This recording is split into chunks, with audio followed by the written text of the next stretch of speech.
ಸ್ನೇಹಿತರೆ, ಸ್ಪರ್ಧಾತ್ಮಕ ಪರೀಕ್ಷೆಗೆ ಸಂಬಂಧಪಟ್ಟಂತೆ ಇವತ್ತಿನ ವಿಷಯ ಆನೆ ಬಂತೊಂದಾನೆ ಯಾವೂರಾನೆ ಎಂದು ಪರಿಚಯವಾಗಿರುವ ಆನೆಯ ಬಗ್ಗೆ ಕುತೂಹಲಕಾರಿ ಹಾಗೂ ಸ್ಪರ್ಧಾತ್ಮಕ ಯುಗಕ್ಕೆ ಸಂಬಂಧಪಟ್ಟಂತ ಅವಶ್ಯಕವಾದ ಮಾಹಿತಿಗಳನ್ನ ತಿಳಿಯೋಣ.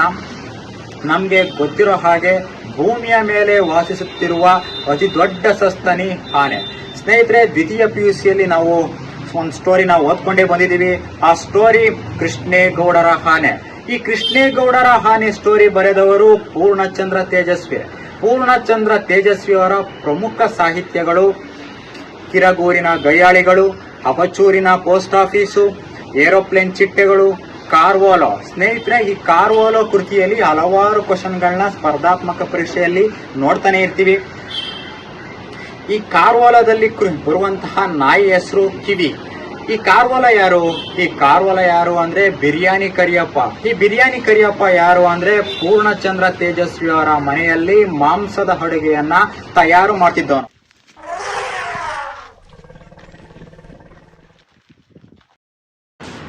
ಆನೆಗಳನ್ನ ಎರಡು ರೀತಿಯಲ್ಲಿ ನೋಡ್ಬೋದು. ಒಂದು ಆಫ್ರಿಕಾದ ಆನೆಗಳು, ಇನ್ನೊಂದು ಏಷ್ಯಾಟಿಕ್ ಅಥವಾ ಭಾರತೀಯ ಆನೆಗಳು. ಈ ಆನೆಗಳ ಸರಾಸರಿ ಆಯುಷ್ಯ 70 ವರ್ಷಗಳಾಗಿರುತ್ತೆ. ಈ ಆನೆಗಳು 18 ವರ್ಷ ತುಂಬಿದ ತಕ್ಷಣ ಪ್ರೌಢಾವಸ್ಥೆ ತಲುಪುತ್ತೆ. ಆನೆಗಳ ಗರ್ಭಾವಧಿ ಇಡೀ ಪ್ರಾಣಿ ಸಂಕುಲದಲ್ಲೇ ಅತಿ ದೀರ್ಘಾವಧಿ ಆಗಿರುತ್ತದೆ. ಅಂದರೆ ಸುಮಾರು 22 ತಿಂಗಳ ಕಾಲ ಆನೆ ಗರ್ಭಾವಧಿ ಇರುತ್ತೆ. ಒಂದು ವಯಸ್ಕ ಆನೆ ಒಂದು ದಿನಕ್ಕೆ ಸುಮಾರು 100 kg ಅಥವಾ 1 ಕ್ವಿಂಟಲ್ನಷ್ಟು ಎಲೆ ಮತ್ತು ಕೊಂಬೆಗಳನ್ನು ತಿಂದು ಬದುಕುತ್ತೆ.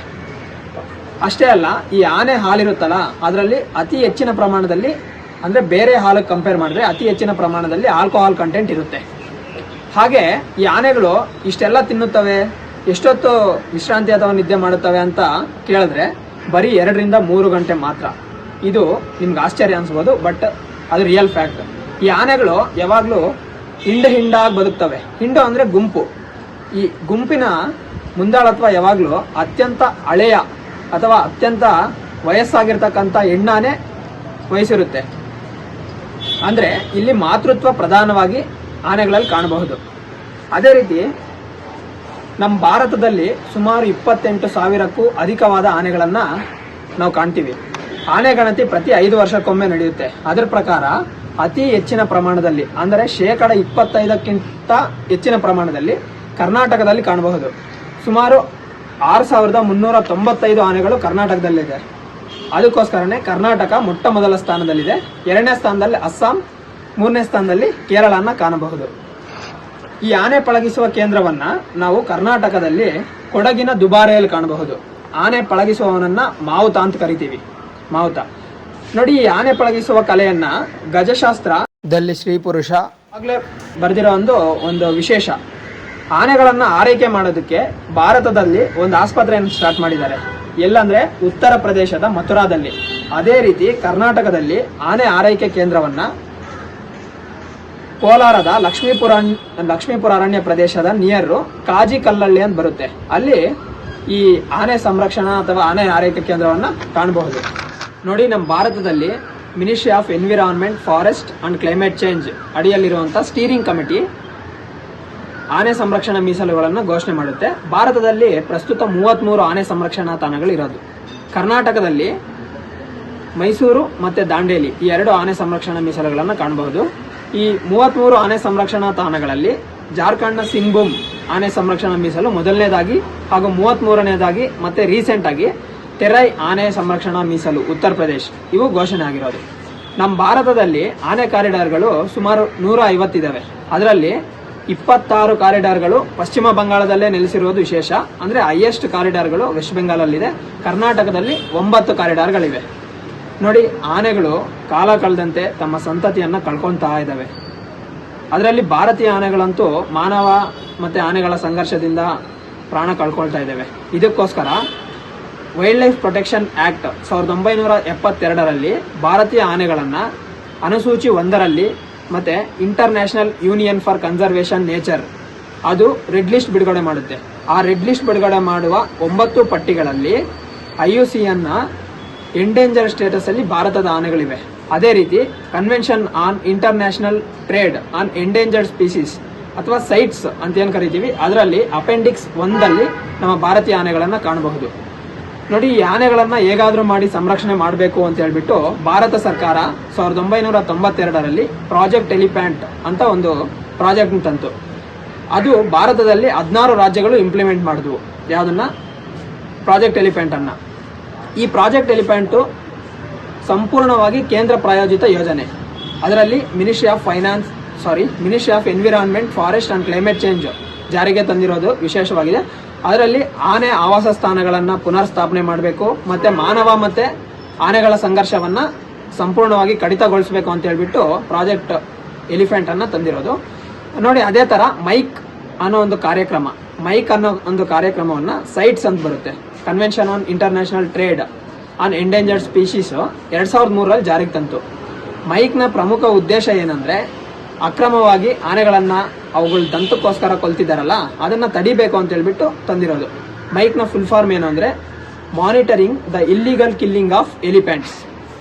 ಅದೇ ರೀತಿ ನಾವು ನೋಡಿದ್ರೆ ಆಪರೇಷನ್ ವೆರಿಕೋಪನ್ ಅಂತ ಹೇಳ್ಬಿಟ್ಟು ಕೇರಳದಲ್ಲಿ ಕಾಡಾನೆಗಳೇನಾದ್ರೂ ನಾಡಿಗೆ ಬಂದು ಜನರಿಗೆ ಸಮಸ್ಯೆ ನೀಡ್ತಾ ಇದ್ರೆ ಅವನ್ನ ಹಿಡ್ಕೊಂಡೋಗಿ ಮತ್ತೆ ಕಾಡಿಗೆ ಸೇರಿಸುವಂತ ಒಂದು ಪ್ರೋಗ್ರಾಮ್ ತಂದ್ರು ಅಥವಾ ಇನಿಷಿಯೇಟಿವ್ ತಂದ್ರು.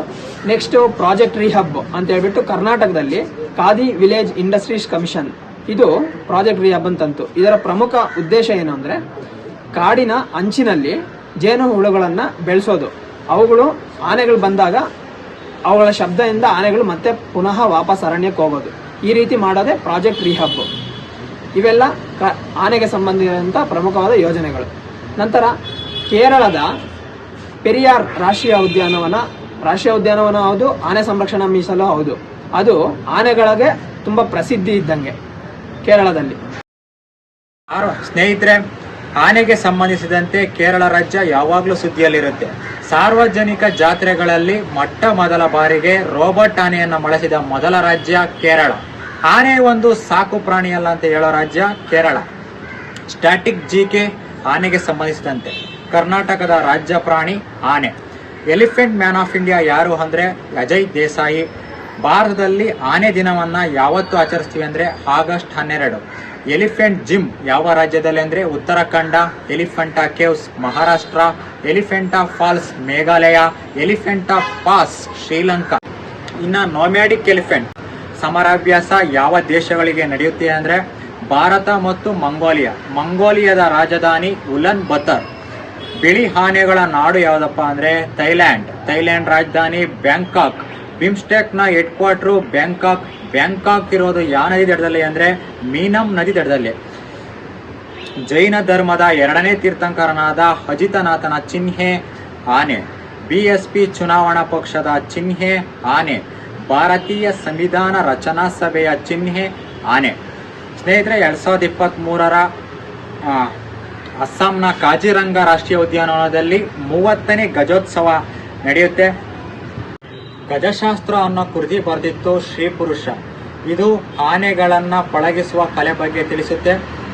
2ನೇ ಶಿವಮಾರ ಬರೆದ ಕೃತಿ ಯಾವುದಪ್ಪ ಅಂದ್ರೆ ಗಜಾಷ್ಟಕ. 2023ನೇ ಸಾಲಿನ ಅಂಬಾರಿ ಹೊತ್ತ ಆನೆ ಹೆಸರು ಅಭಿಮನ್ಯು. ಸ್ನೇಹಿತರೆ, 13 ಬಾರಿ ಹೊತ್ತ ಬಲರಾಮ ಅನ್ನೋ ಆನೆ ನಿಧನ ಹೊಂದಿತ್ತು. ಅರ್ಜುನ ಇತ್ತೀಚೆಗೆ ನಿಧನ ಹೊಂತು. ಸ್ನೇಹಿತರೆ, free coaching KS and IAS question ಕೇಳಿದ್ದಾರೆ. ಇತ್ತೀಚೆಗೆ ಅರ್ಜುನ ಅನ್ನೋ ಆನೆ ನಿಧನ ಹೊಂತು. ಎಷ್ಟು ಬಾರಿ ಅಂಬಾರಿ ಹೊತ್ತಿತ್ತು ಅಂದ್ರೆ 8 ಬಾರಿ. ಚೋಳರ ಕಾಲದಲ್ಲಿ ಇದ್ದ ಗಜಪಡೆಗೆ ಕುಂಜಿರ ಮಲ್ಲರ್ ಅಂತ ಕರೀತಾರೆ. ಟಿಪ್ಪುವಿನ ಆನೆಗೆ ಬಂದಂತಹ ರೋಗ ಕಣ್ಣುಪಣಿ ರೋಗ. ಜೈಪುರದಲ್ಲಿ ಪ್ರತಿ ವರ್ಷ ಆನೆ ಉತ್ಸವ ನಡೆಯುತ್ತೆ. ಇದ್ರ ಜೊತೆಗೆ ಪ್ರತಿ ವರ್ಷ ಸಾಹಿತ್ಯ ಉತ್ಸವ ಕೂಡ ನಡೆಯುತ್ತೆ. ಆಪರೇಷನ್ ಕಾಕುನ್ ಏನು ಅಂದ್ರೆ ಕಾಡು ಆನೆ ದಂತ ಕಳ್ಳ ವೀರಪ್ಪನನ್ನ ಹಿಡಿಯೋದಕ್ಕೆ ಆಪರೇಷನ್ ಕಾಕುನ್ ಅನ್ನ ಮಾಡ್ತಾರೆ. ಸ್ನೇಹಿತರೆ, ಥ್ಯಾಂಕ್ ಯು.